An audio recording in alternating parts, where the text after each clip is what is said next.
시편 131편은 다윗의 시입니다. 다윗의 겸손한 영혼으로부터 드려진 기도의 시입니다. 다윗을 가리켜 하나님의 마음에 합한 사람이라 평가를 했는데 그 뜻은 하나님 앞에서 겸손한 사람이라는 뜻이기도 합니다. 이 시편 131편은 세 구절밖에 되지 않는 짧은 시이지만 그러나 이 고백을 우리의 고백으로 또 우리의 삶에서 체험하기까지는 어렵고 그리고 매우 긴 오랜 시간이 필요한 시입니다. 짧은 시이지만 그 겸손한 영혼에 누리는 그 믿음의 축복은 매우 풍성한 시입니다. 시편 131편은 겸손한 영혼의 모습을 두 가지 방식으로 표현합니다. 1절에서는 겸손이 아닌 것이 어떤 것인가 라는 것을 표현하고, 그리고 나서 2절에서는 겸손은 어떤 모습인가, 어떤 상태인가를 표현합니다. 먼저 1절에 겸손은 어떠한 것이 아니다 라는 표현으로 삼중적인 표현이 나오죠. 1절 말씀 우리 같이 읽습니다. 시작. 오 여호와여, 내 마음이 교만하지 않고 내 눈이 높지 않습니다. 내가 너무 큰 일들과 나에게 벅찬 일들을 행하지 않습니다.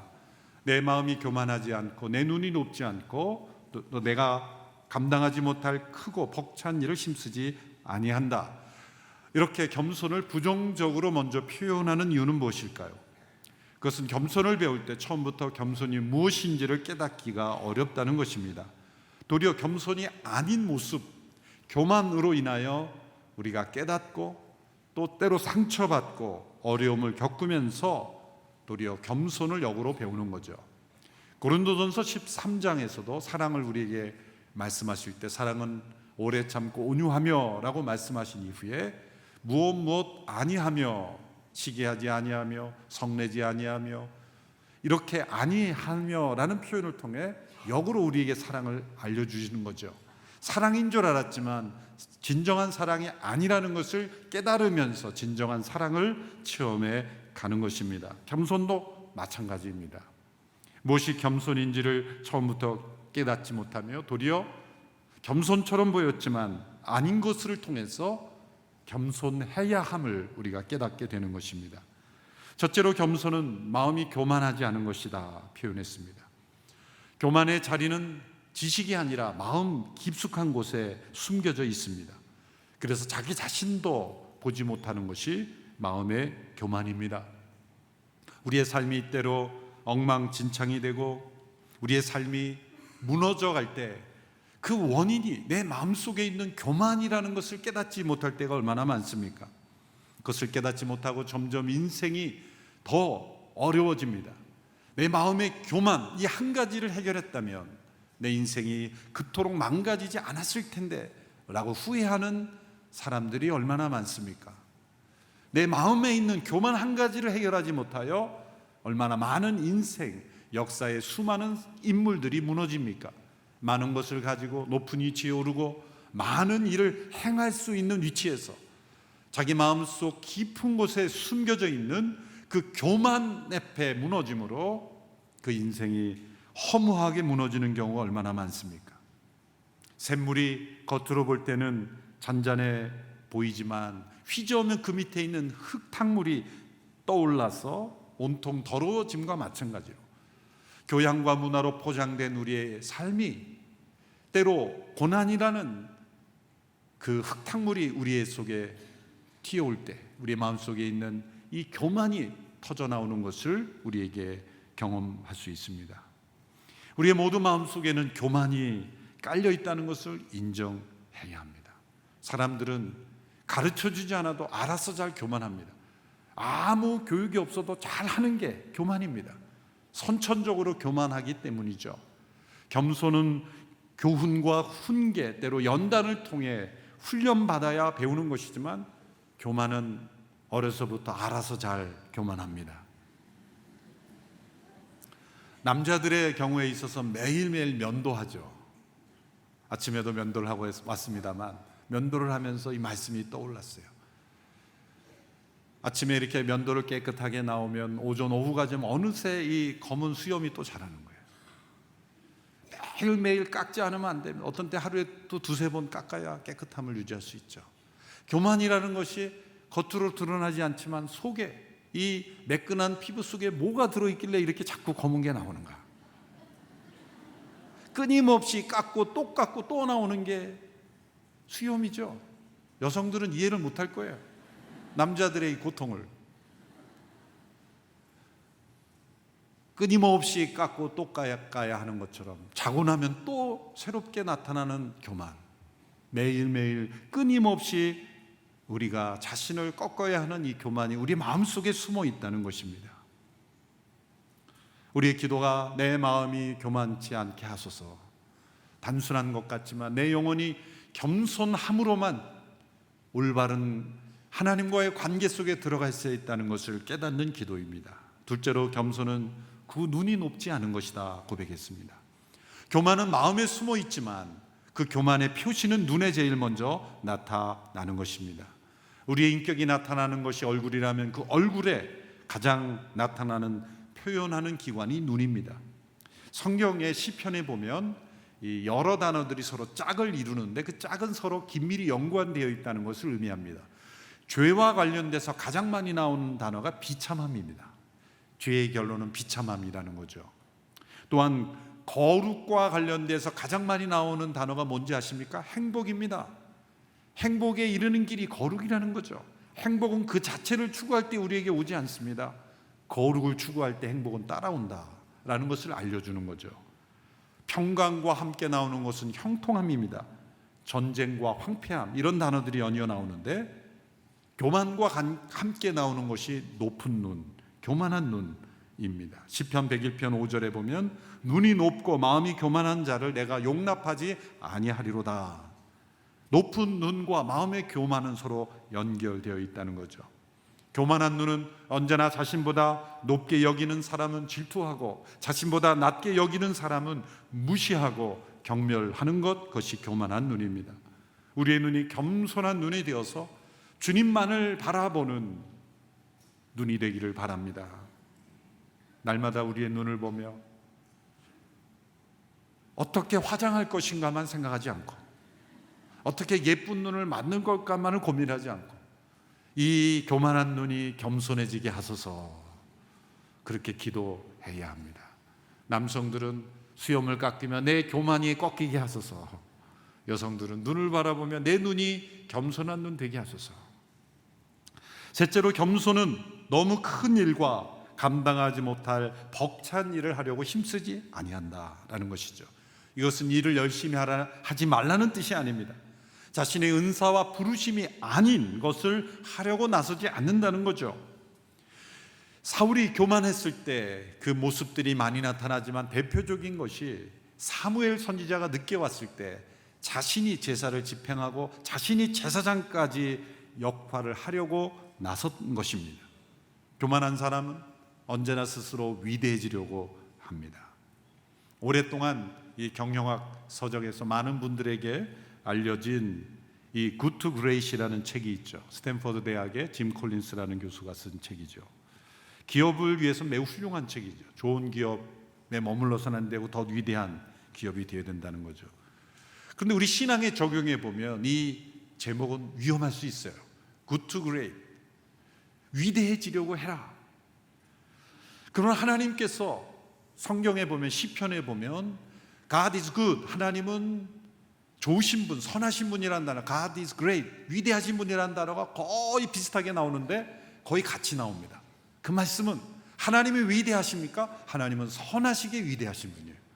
능력이 단지 많기 때문에 위대한 분이 아니라 그 전지전능한 능력을 하나님은 선한 일에 사용하시기에 하나님은 위대하시다는 거예요.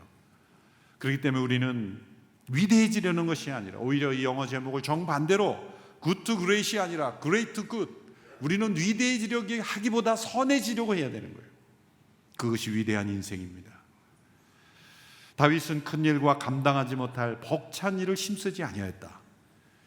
그런데 정작 다윗은 큰 일을 했지 않습니까? 이스라엘 왕국의 가장 위대한 왕으로 역임을 받았지 않습니까? 다윗은 큰 일을 꿈꾸지 않았습니다. 이 고백 그대로. 그러나 그는 큰 일을 했습니다. 큰 일을 하겠다고 그가 골리앗과 싸우려고 나선 것이 아닙니다. 그가 골리앗과 싸우려고 전장에 나가지 않았죠. 형들에게 음식을 가져다 주려고 간 것뿐입니다. 그때에 하나님을 멸시하고 그 백성들을 멸시하는 골리앗을 보면서 거룩한 분노가 일어났을 뿐입니다. 그가 나서려고 했을 때 그냥 엘리압이 내가 지금 교만해져서 이른다라고 지적했죠. 교만이 아니었습니다. 그는 하나님께 대한 사랑과 거룩한 분노로 골리앗 앞에 맞섰을 뿐입니다. 그가 맞설 때 군사 기술로 맞섰습니까? 최신식 무기로 맞섰습니까? 아닙니다. 그가 양을 칠 때에 익혔던 물맷돌 기술로 맞섰습니다. 그가 물맷돌 기술을 익힌 것은 골리앗을 무너뜨리려고 한 것이 아닙니다. 그는 양떼를 지키려고 했을 뿐입니다. 양을 해치는 그 맹수들과 싸우려고 물맷돌 기술을 익혔을 뿐입니다. 그의 인생을 되돌아보면 그는 그에게 맡겨진 작은 일에 충성했을 뿐이고, 그는 사울처럼 위대한 왕이 되려고 꿈꾸지도 않았습니다. 골리앗을 무너뜨리는 맹장이 되려고 그렇게 위대해지려고도 하지 않았습니다. 그의 인생의 각 단계에서 벅찬 일, 위대한 일을 꿈꾸지 않았습니다. 그저 하나님께서 자신에게 현재 맡겨주신 일을 충성스럽게 감당했을 뿐입니다. 그는 왕이 되는 어떤 비전을 품고 열심히 노력하지 않았어요. 그가 한 일은 도망 다닌 것밖에 없어요. 10년 동안 광야는 다 다녔어요. 그리고 7년 동안 백성들에서 점점 세워졌을 뿐입니다. 그가 왕이 되는, 위대한 왕이 되는 꿈을 꾼 적이 없어요. 이 고백대로 내가 감당하지 못할 벅찬 일을 꿈꾸지 않았습니다. 그런데 그는 인생의 단계마다 겸손히 하나님과 동행하였을 때 벅찬 일처럼 보이는 일을 하나님께서 그에게 맡기신 거죠. 이 순서가 매우 중요합니다. 그래서 그가 우리아의 아내의 일 외에는 전반적으로 그의 인생을 평가할 때 겸손한 하나님의 마음에 합한 인생이라 평가를 받을 수 있었던 것입니다.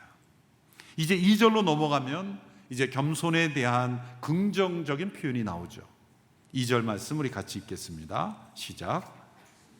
진실로 내가 내 영혼을 가만히 잠잠히 있게 하니 젖된 아이가 그 어미와 함께 있는 것 같고 내 영혼도 젖된 아이와 같습니다. 이 표현은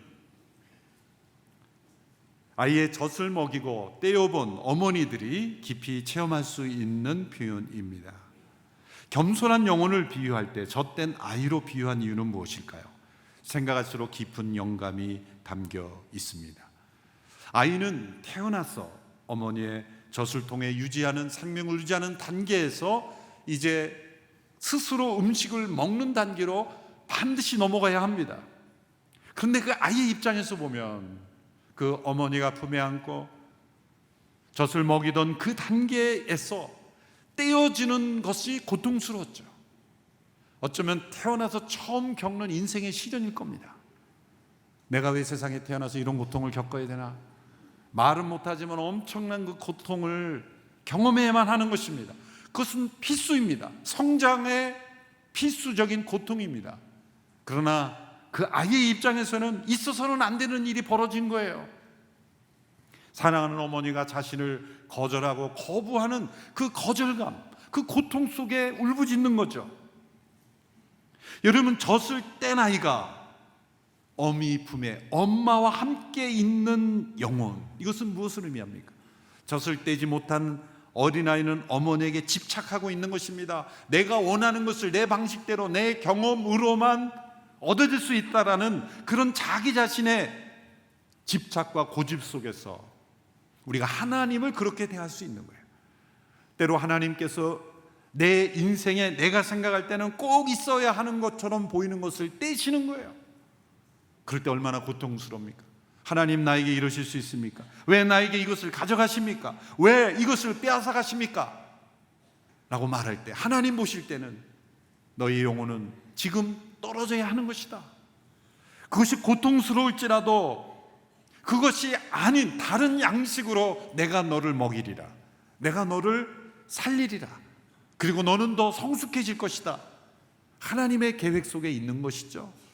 보다 더 단단한 음식을 먹는 성인으로 자라감에 있어서 반드시 경험해야 하는 이 떼는 작업, 그것은 우리의 옛사람과 떨어져야 하는 것이고 우리의 옛습관과 세상의 것과 떨어져야 하는 것, 그것을 하나님은 우리에게 경험하게 하시는 겁니다. 심지어 육신의 생명까지도 떼시지 않습니까?